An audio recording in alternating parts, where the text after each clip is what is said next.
¿Dónde nace un río?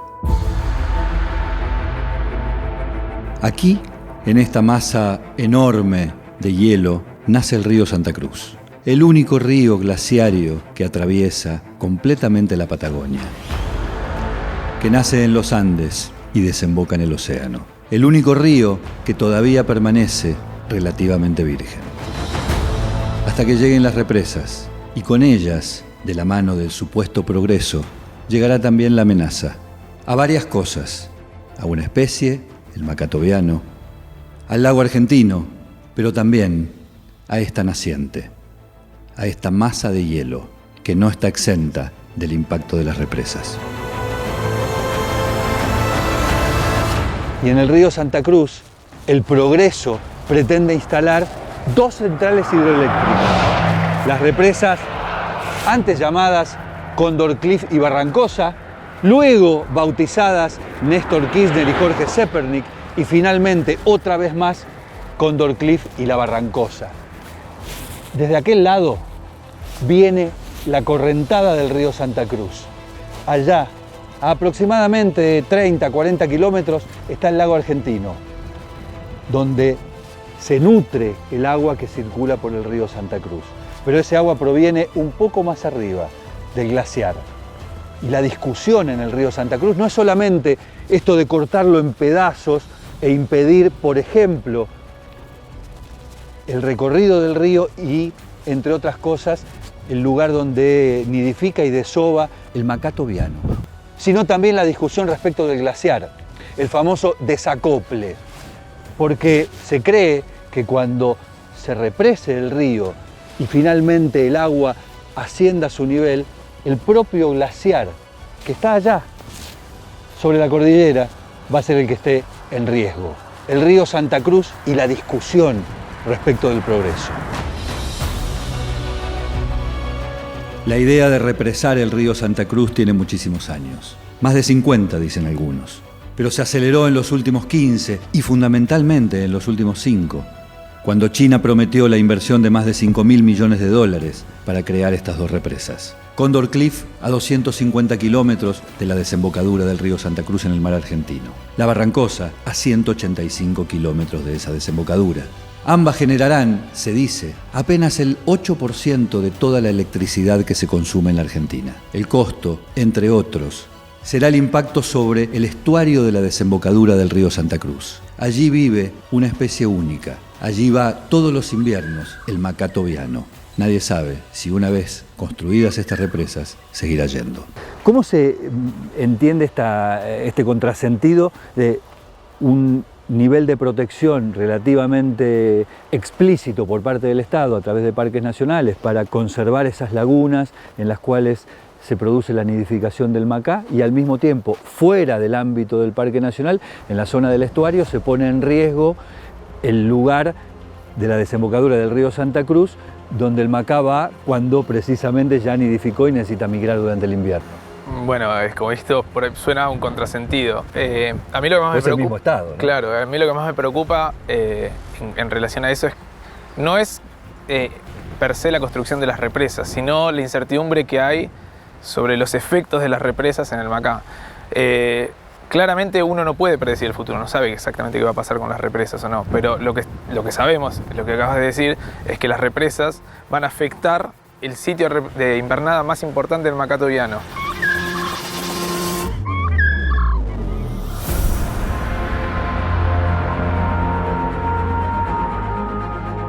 Lo que encontramos es que el río Santa Cruz en algún momento del invierno llega a concentrar casi el 95% de la población de la especie. Si las represas, las 2 represas, que científicamente se sabe que cuando se construye una represa, aguas abajo hay impacto. Digamos, nunca son ajenas al impacto. Cero no existe. Claro. Entonces, aguas abajo de una represa. Aguas de abajo va a haber impacto. Sabemos que el macato viano en un momento de la temporada invernal concentra casi el 95% de sus poblaciones aguas abajo de las represas. Ese impacto que va a tener es impredecible. Y si fuera, digamos, el que tememos, puede ser casi total para la especie. Digamos, reducir una especie en un 95% más del 80% que ya había perdido, básicamente son 50 ejemplares que van a quedar dando vuelta, que se puede considerar que ecológicamente la especie ya está muerta, digamos, es casi imposible yo te lo pongo casi como abogado del diablo. Alguien podría decir, bueno, con todo respeto, es un pato.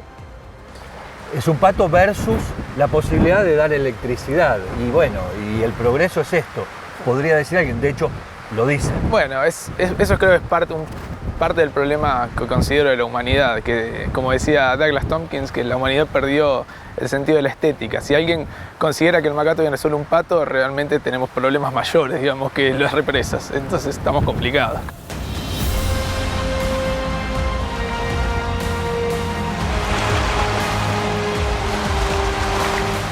Este proyecto de las represas de Santa Cruz, que tanto ruido ha hecho en la sociedad civil, ha provocado que las ONGs que tienen algo que ver con el ambiente, incluso ONGs del campo social, se hayan juntado a generar una coalición para alertar al Estado de que en este momento se está haciendo un error.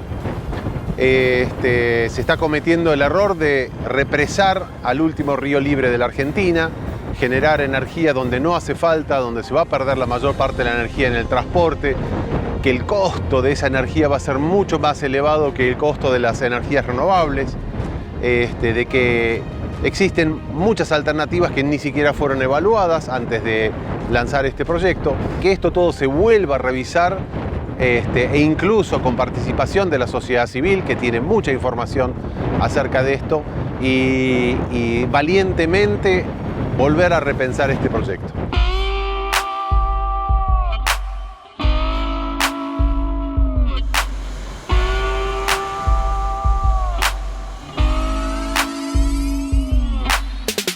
En diciembre del año 2014, el Congreso Nacional aprobó la ley de creación del último parque nacional conformado en la Argentina, el Parque Nacional Patagonia. Estamos precisamente en la entrada de ese parque nacional. Este parque se creó alrededor de las 52.000 hectáreas donadas por un filántropo multimillonario norteamericano y probablemente se vaya a consolidar con la anexión de otras 80.000 hectáreas de otras tantas estancias que van a ser compradas, adquiridas y luego donadas a parques nacionales. Pero la gran pregunta es, ¿por qué se crea un parque nacional aquí? ¿Por qué la Administración de Parques Nacionales entiende que es un buen lugar para eso? Porque en las lagunas de la meseta patagónica del norte de la provincia de Santa Cruz nidifica durante el verano y tiene sus crías el macato viano, un emblema endémico de la provincia de Santa Cruz que no se lo encuentra no solo en la Argentina, sino en ningún otro lugar del mundo.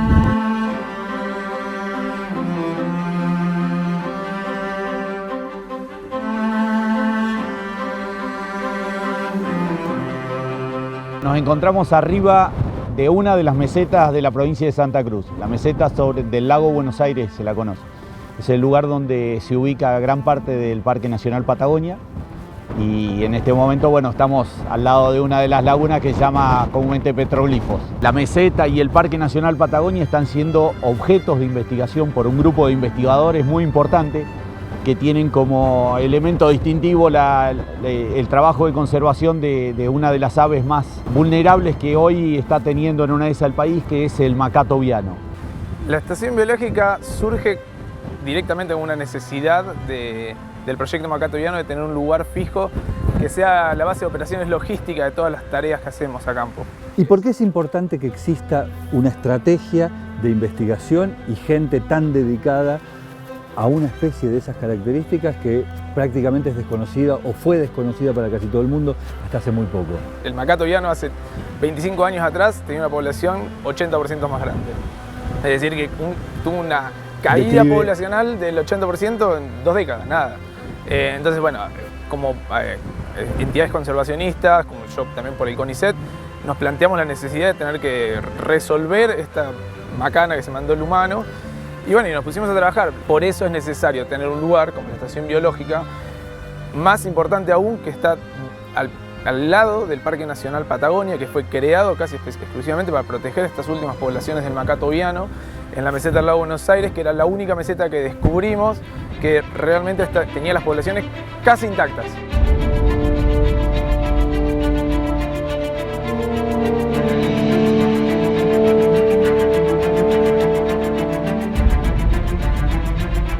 Estamos en la meseta, la más alta, la más extensa de la Patagonia y por supuesto, van a decir los pobladores, la más ventosa. Se observa, ¿no?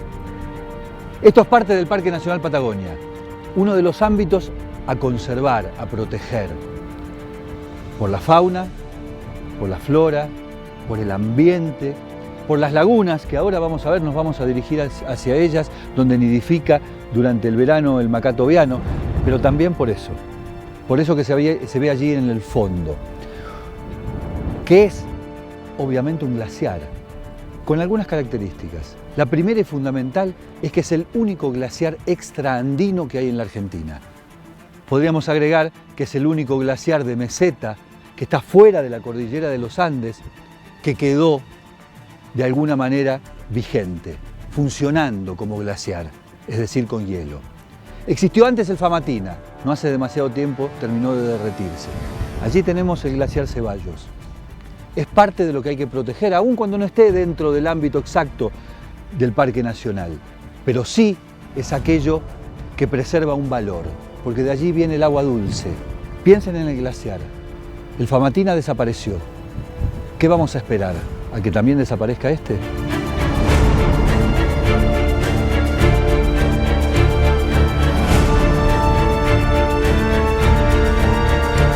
Vamos a entrar a uno de los parques nacionales más aislados, más prístinos, más puros y probablemente menos conocidos de la Patagonia Argentina.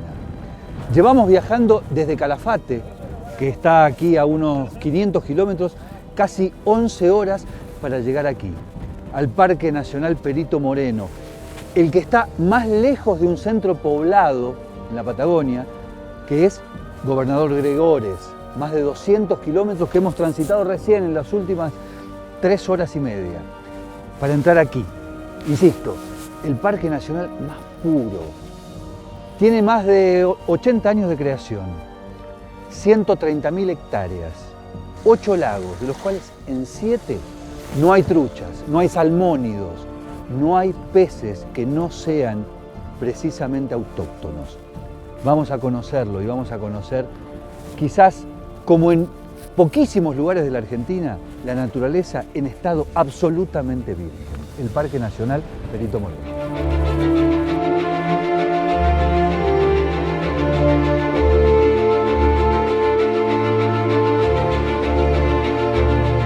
¿Qué significa este Parque Nacional en el concierto de los Parques Nacionales de la Argentina? Bueno, este es un parque muy especial porque es de los primeros parques del año 37, tiene 80 años recién cumplidos y a pesar de esos 80 años, Perito sigue siendo un parque muy poco conocido, extremadamente poco conocido diría yo, y el Cerro San Lorenzo, a pesar de esa imponencia, ha tenido un protagonismo bajísimo en el cuadro de honor de las grandes joyas geográficas naturales que tiene Argentina. Y no estoy exagerando cuando digo que cuando uno recorre tanto la estepa como el bosque, o observa la cordillera desde la estepa, el color del lago Belgrano desde la península, no exagero, es una postal atrás de otra postal.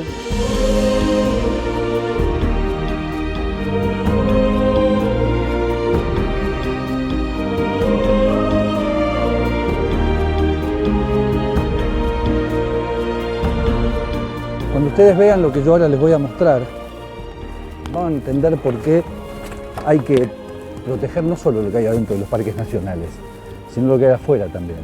Miren eso, un campo de glaciares. Parece que alguien los hubiera arrojado, que se hubieran caído de algún lado.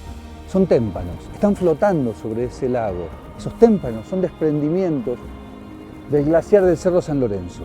Ese que está ahí arriba, que funciona como centinela del Parque Nacional Perito Moreno y que va desprendiendo a lo largo del verano estos bloques que quedan acá y que son una maravilla. Estamos a aproximadamente 16 kilómetros de la base del Parque Nacional Perito Moreno, donde están los guardaparques, donde funcionan los guías para los turistas. Hicimos esta caminata de 16 kilómetros para ver esto y para entender por qué es necesario proteger los glaciares. Porque de aquí, de este manojo de témpanos, lo que sale es un río de agua cristalina, pura, helada. Parte de la poca agua, apenas el 3% que hay sobre la superficie terrestre. Recuerden, por esto hay que proteger a los glaciares.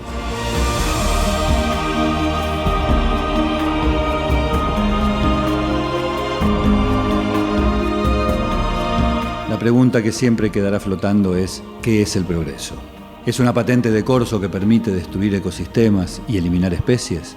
Si el progreso fue lo que nos trajo hasta acá, en el medio de este marasmo ambiental, habrá que redefinir el progreso. Las palabras son del Papa, y quizás es el momento de leerlas mucho más detenidamente.